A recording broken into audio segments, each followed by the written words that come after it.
Took this away mula sa side ng EP, if I'm not mistaken, dun sa match natin or sa series natin kahapon. Kaya tayo umabot sa Game 3. So, tignan natin kung papaabutin nila tayo ulit sa Game 3. Yun ang tanong. Ang Baisha Gaming, lagi pa naman sila nananalo ng game number 1, talo sa 2, tas panalo sa 3.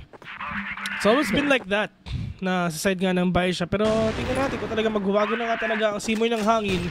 Kasi for sure, sabi ng Anites, talaga lumalamig na yung mga tutok nila.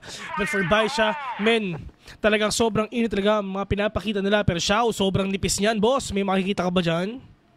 You know? Meron. Meron may dumaan pa rin daw. Sabi niya sa kakampi niya, 1. One cross.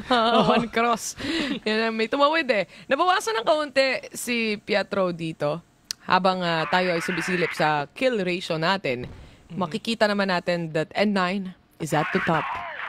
Yung mga players ngayon ng BS, all they need to do is wait for the possible aggression nga pinapakita ngayon ng Knights. Well, kanina pa to though, na doon sa ating first map, Knights talaga dito nasa BL side. But 577 already. Oh no, this is gonna be deadly! Ba't di ka tumitingin sa kanan mo, kapatid? HDZ with a quick scope and a kill on to 577. But still, 4 versus 4. Pietro, ganun pa rin yung buhay niya ever since kanina. 4v4 pa rin naman to, with 577 being punched down as well. At least, pantay pa rin yung laban when it comes to the manpower. Pero alam naman natin, itong mapa na to, kapag meron kang magandang GR side, napakahirap pasukin para sa ating BL. Ito na nga, match point na to. Pangalawang beses na natin ito nakita. Pag panalo pa rin ng BS dito, makikita natin sila sa Grand Finals. And of course, pag second ka sa semis. Pag third, fourth, maglalaban kayo for a spot sa semis pagkatapos on Grand Finals na. Yun lang, walang lower bracket. Ganun lang kadali ang buhay ng Baisha Gaming kung talaga nanalo nga sila. Pero pagdating naman dito sa WN99, CCY will catch one. CCY with the 2K already. HDZ from afar, hindi nga siya nakakadaman. Ngayon siya lang yung mag-isa. Yung Pistol tsaka yung Omnia, Diyos ko, hindi talaga tumatama. Pero on the side naman ngayon ni CCY, ganun ang verticality already. Napakahirap na to. Yung oras wala na, so BS pa ang nakakuha. Ito na naman tayo para sa side ng Knights.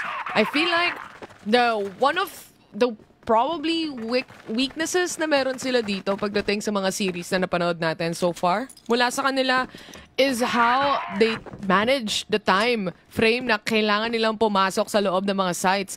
And because of that, kahit sabihin natin isang round nangyari yon, but you have it in multiple maps, in multiple games as well, kung saan it's 2 to 3 points or 2 to 3 rounds na nawawala para sa team.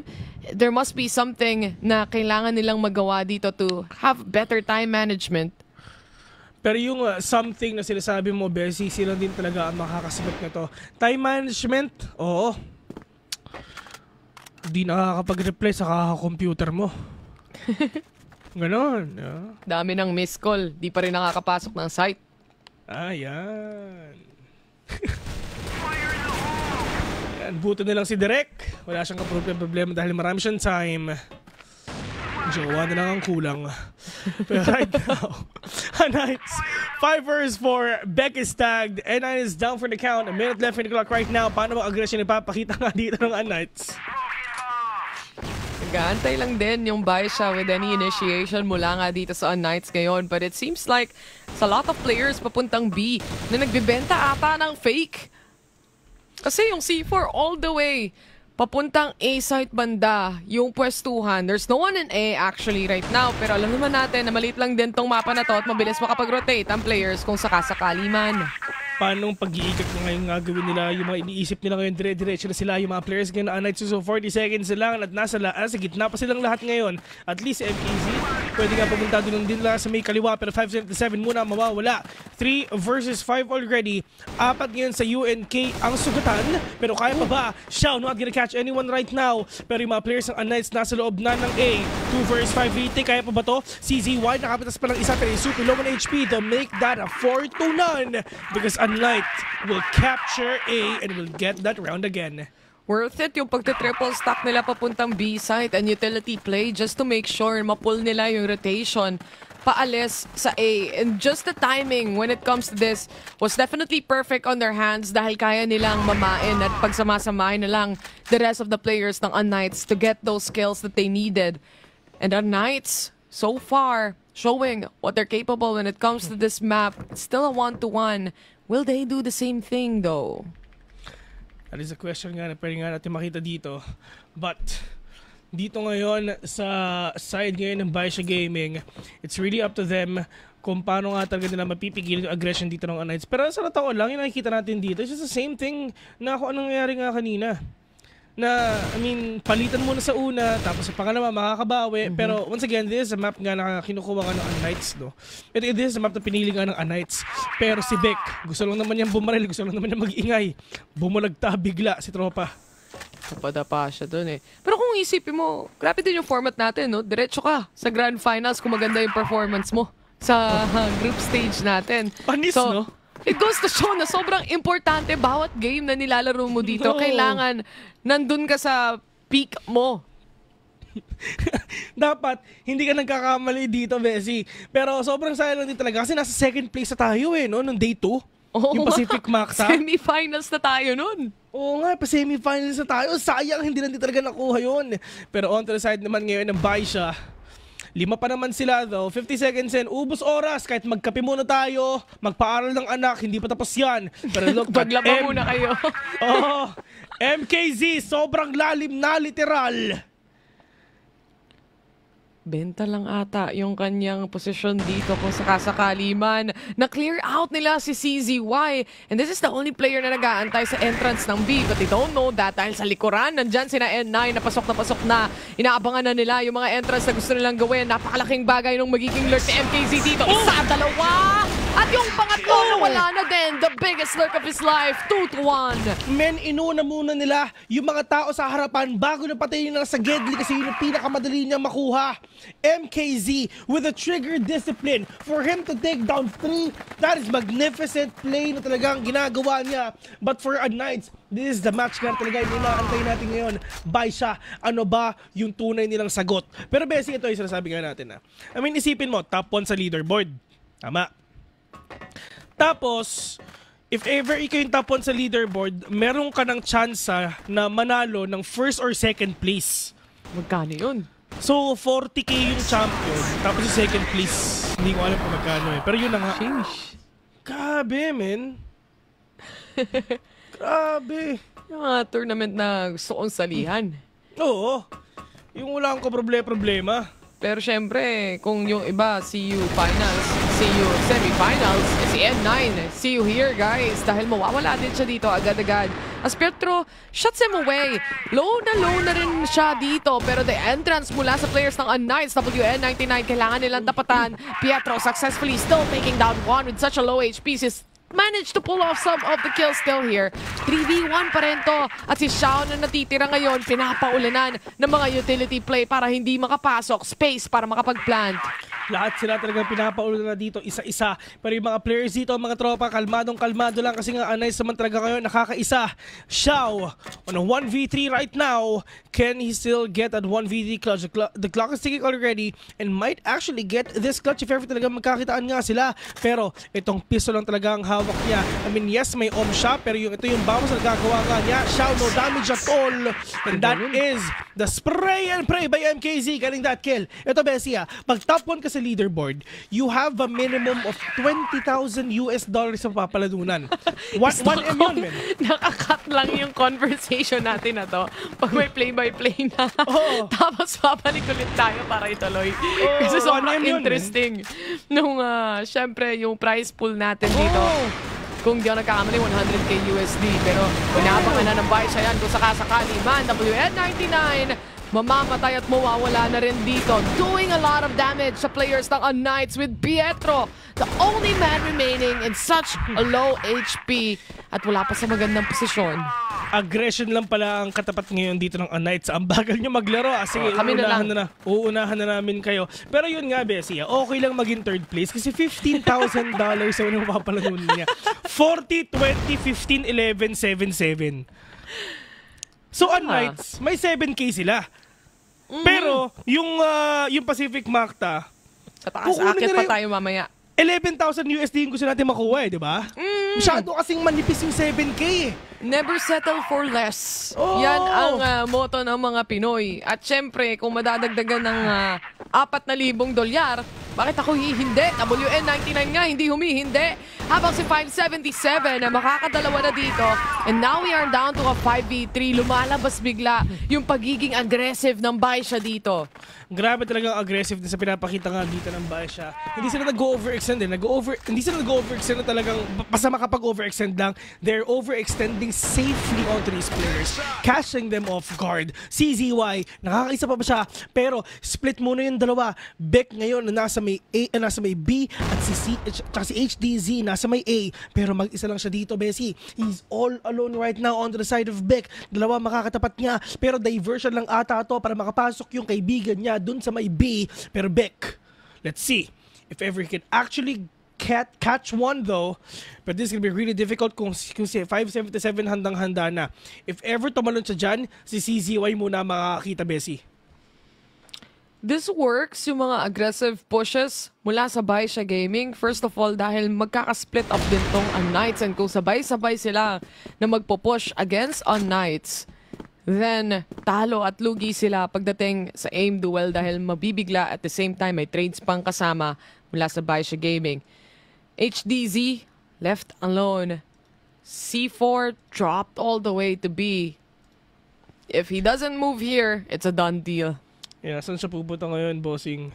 Tambay muna siya. Yabmat muna Dito siya dito. mag-ano. Magre-reply muna siya sa mga chat. Wait lang, B. Yun Wait lang, B. Kasi 1v5 to eh. Clutch ko Watch to ka for stream, you. B. Playing ako. Pero ayun, chat ka, go on nights para sa'yo. Ayun na. Wala siyang oras, mga tol. Sinisave niya yung baril na yan. Pero mamaya, after this round, meron pa siya niyan. Kahit ano mangyari. Ito yung maganda kasi wala silang iniisip na credit. So walang ganun eh. So, at least, may options din sila dito na to go for, lalo na yung mga teams sa may second sniper. Kagaya ng mga nakikita natin kay ZYK from Pacific Macta na mapapanood natin mamaya, by the way. So, abangan natin yan. Kumbaga ito, commercial matches para sa inyong lahat. Pampagising lang ng diwa. Kailangan nila ng 1 kilong caffeine para magising na. Siguro mga 2 ban kang gising nun eh. To be fair, kahit ganun yung scenario ngayon, 3-3 yung score natin, ha? Dikit actually. Yung 2 rounds ng Baisha, ubus lang ang oras ng Knights. Yeah, and yung mga players ka ng Baisha Gaming dito, they're really trying to puncture in dun sa aggression na pinapakita nga din dito ng Knights eh. Pero sabi dito ng Knights, mukhang inatry naman natin ngayon pasukin ng B. Napakadaming smokes yun, binabato nga nila sa mid para hindi nila nila yung information at saka yung rotation, and now HDZ kitang-kita sa 577, tumatalon pa. Dami rin siyang nahuli dyan kahapon. Dito sa same map na to, same scenario, memoryado na niya bawat galaw o bawat silip ng mga angles ng mga makakalaban niya. And with 577 going down, mas magsastack sila towards A. Habang yung ibang mga players naghahanap rin ng spasyo when it comes to B. Beck though, just right in front of N9 here. Magkakatapatan ba sila? Yan ang tanong. Pero may re-smoke namang gagaling habang si HDZ nakadalawa na. Beck inside the smoke right now. Talagang lahat sila nag-aantayan na din talaga. N9 as well, trying to hide. Pero yung mga players ngayon nga dito sa B, it's up to Pietro. It's up to Xiao. Talagang nagbabantay na para sa kanila pero mukhang papasok na ata sila mga tropa. Xiao wala makita dito kahit isa kasi nga smoked out siya. Pero yung aggression dito ng UNK, papasok na sila and for sure magbibi na tong mga tropa. Pero nagbabantay. Si Xiao will catch one all around pero meron pang tao sa may likod mo. N9 with the creeping slowly.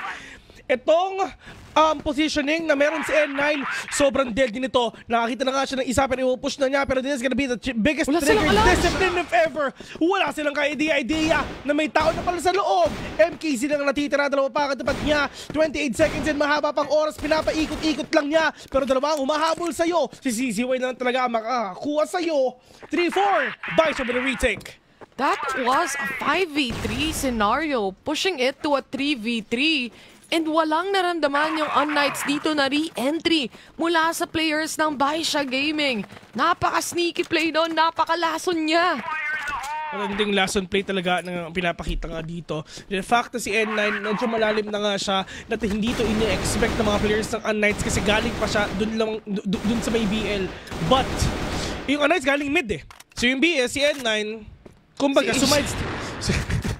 sumide-step siya. Oh. Buti na lang walang kasamang foul. Pero sakit siguro ng ulo ni HDZ doon. Ginawa ko ng lahat. Pero hindi pa rin sapat. Dami ko nang pinatay doon. Nakapag-entry na ako. Dami niyang pick-off doon. Tatlo yung nahuli niyang nagro-rotate, nag-cut off siya ng isa, and then yung dalawa is initial pick-offs. Sayang effort yun, boss. It is what it is. Kung si Taylor yun, galit na sa akin yun. Bakit kasi wala kang bantay sa flank? Ayan. Anong tawag? Pero, yung mga players na buy siya on that corner, tamang flash din talaga ay nades sa mga mukha nila. Pero yung mga players dito ng buy siya with a spray! 577 coming in with 2K. Medyo napatagal yung trade ni Pietro doon, and because of that, at least nakadalawa itong Baisha Gaming. Doon sa biglaang push mula kay 577. Pagod na daw siyang mapitas. This time siya naman daw ang aabante.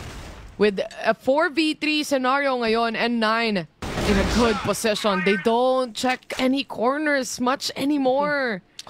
Talagang nakakadelikado na nga talaga. Talagang lahat sila nagpo-push na yung aggression, yung confidence. Eto na, Flick, not gonna be in your favor because WN99 will get you instead. Pietro, all alone. 3v1, winnable, mahirap, but he can do it. Pietro, all flash already. N9 waiting on that corner. First contact kay CZY. Paano niya gagawin to, Bessie? CZY, mukhang sisilip na nga ata siya. Pero sabi niya, si N9 na talaga kukuha sa kanya. 3-5 already. At parang nung game 1 lang, Bessie, ito na yun. Ang bilis rumesponde ng ibang mga miyembro ng Baisha dito. Knowing na meron ng tao, if he misses a shot, then it's not a problem dahil may ibang player na manggagaling mula sa Baisha na kayang tumapat sa mga ganong klaseng scenario. Pero CZY, papansin niya maraming nakadaan, maraming nakapush through. He goes for a reposition on the outskirts instead of this entrance. And baka sakaling makahuli siya dito ng 4 na dadaan. Pero this is a smoke to try and deter players. HDZ, so far, have been having a great positioning and nakakakuha siya ng mga pitas dito to have an opening. Solid positioning actually talagang pinapakita dito ng mga players ng Knights. I mean, together with Baisha Gaming as well. I mean, not letting Knights nga talaga na makapasok din. And for Knights, kahit 3-5 yung scoreline, talagang pinapahirapan pa rin talaga dito ang Baisha Gaming.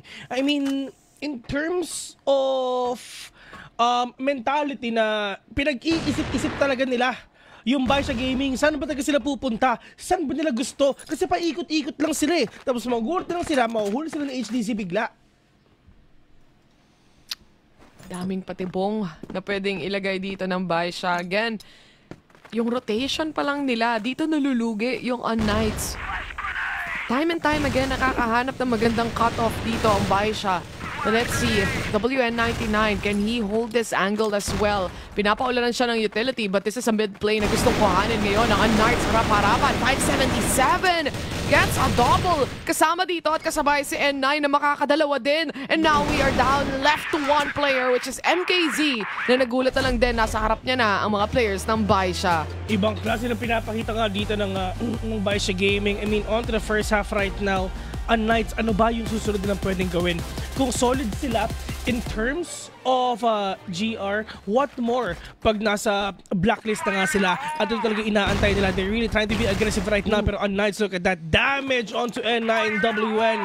That is huge. At kailangan nila mag-hold back dito, pero walang hold back. Basically talaga magpupush nga sila, but look at 577 right now, leading the charge already for the side of Knights na mahuli nila bigla. Pero Bessie, in terms of MVP, sa totoo lang, sobrang solid din ng Baisha Gaming eh. Kasi sila yung may pinakamaraming MVPs. Si N9, si WN99, and together with Xiao.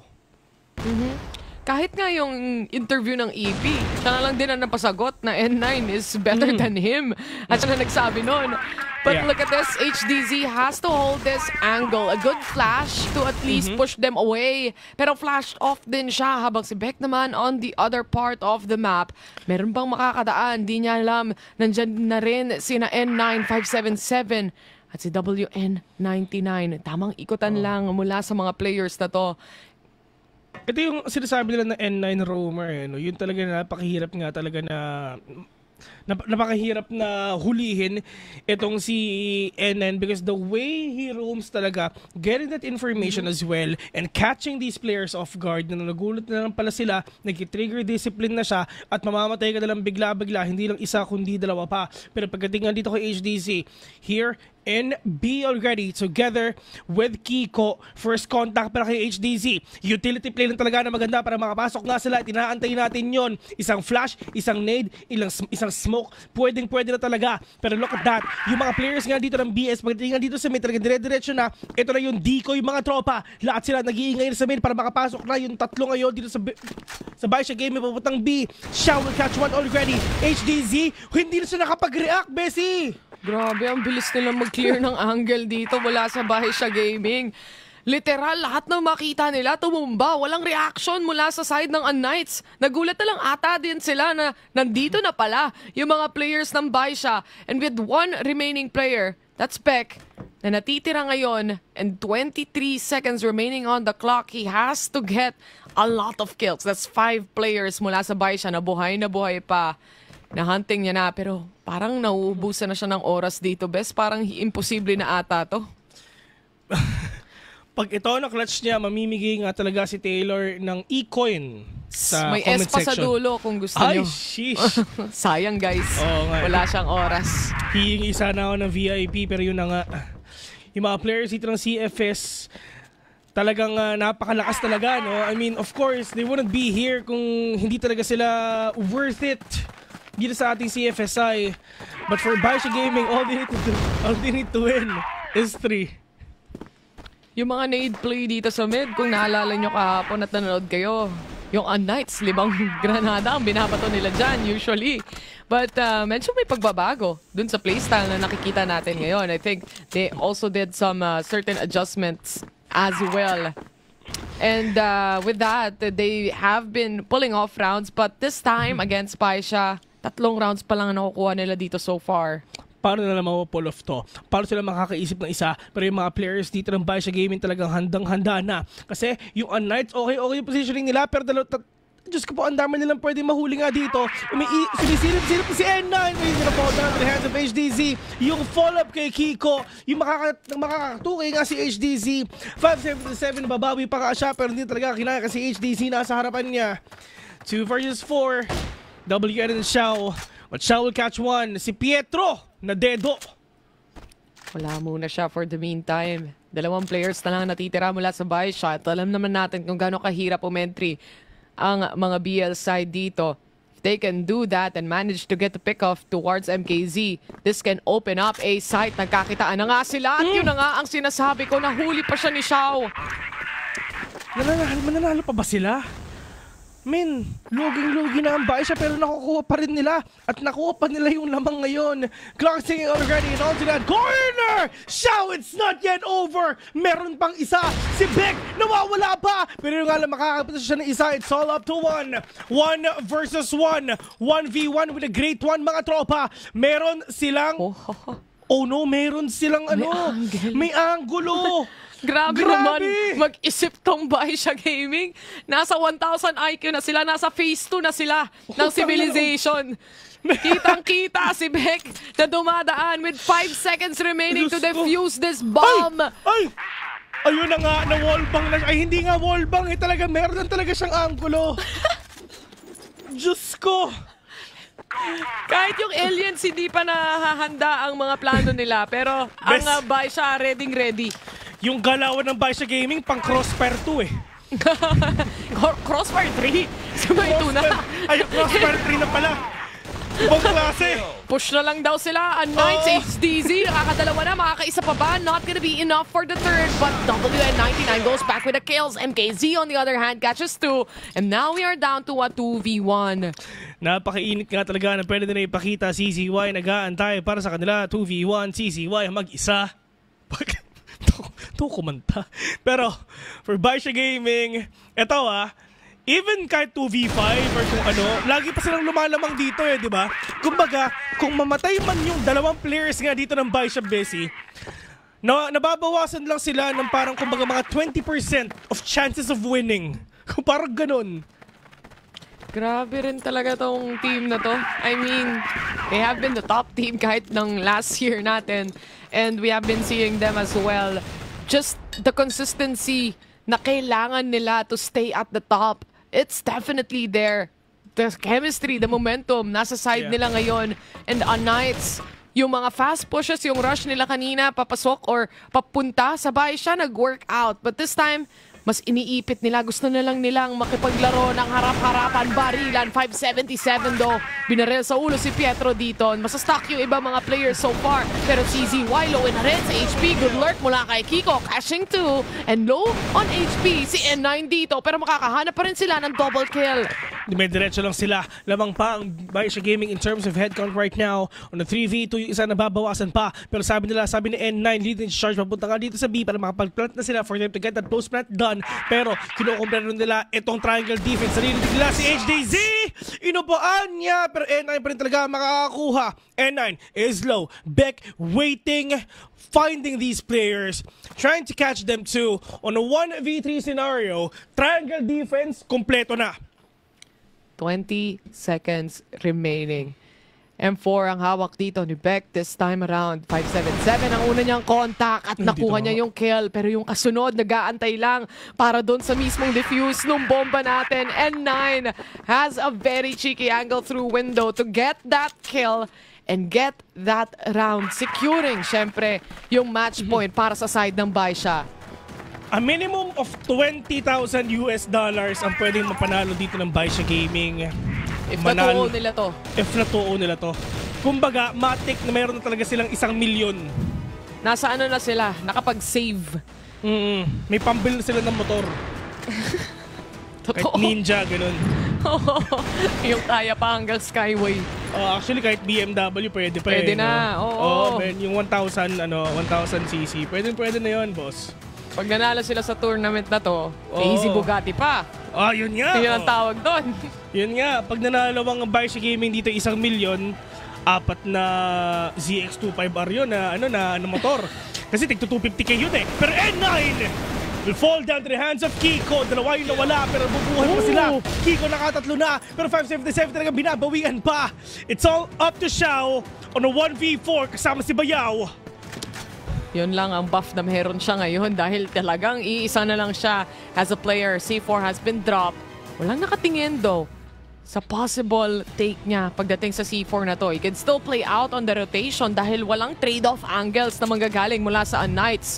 Solo play mula sa lahat ng players ngayon for Knights. But what's important is not allowing Baisha to have this plant and secure kills pa left and right. Xiao already pushing through mid. Tamang silip, tamang check ng corners pero wala pa siyang nakikita so far and baka si HDZ pa yon.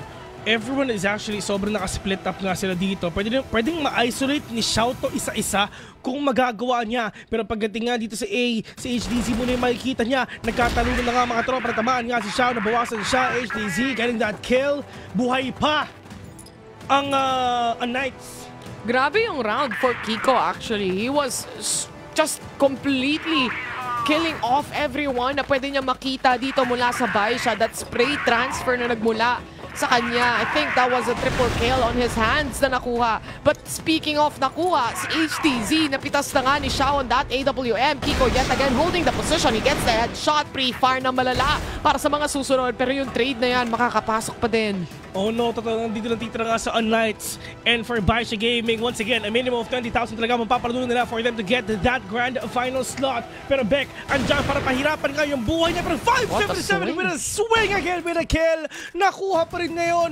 Mas mabilis daw yung daliri ni 577 kaysa kay Beck. Pero 4 vs 2 already.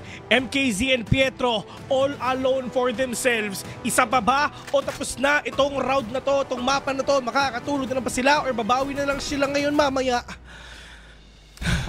A Knights can stop this grand final take mula sa Baisha Gaming sa playoffs natin. But it's gonna be a difficult take. 4 rounds that they have to take in a 2v4 right now. First of all, MKZ successfully taking one down. Xiao gets the trade yet again. At si Pietro na lang ang nag-iisa. Nandito na si CZY. Nakatalikod pa siya. And that's the kill they've been looking for. Match secured para sa side ng Baisha Gaming. And they jump into playoffs. And they will advance sa ating grand finals agad-agad. Wala nang tanong-tanong mga tol. Sadly, hindi nanalo ang Knights sa kahit isa nilang game. Yung representative natin from the West, congratulations pa rin sa inyo for coming in here. They will go home with a whopping $7,000 US. Pero ang next game, Bessie, ito talaga ang pinakaantay ng marami. Dahil Vasco at Makta maglalaban na. Pero pagdating naman dito sa Baisha,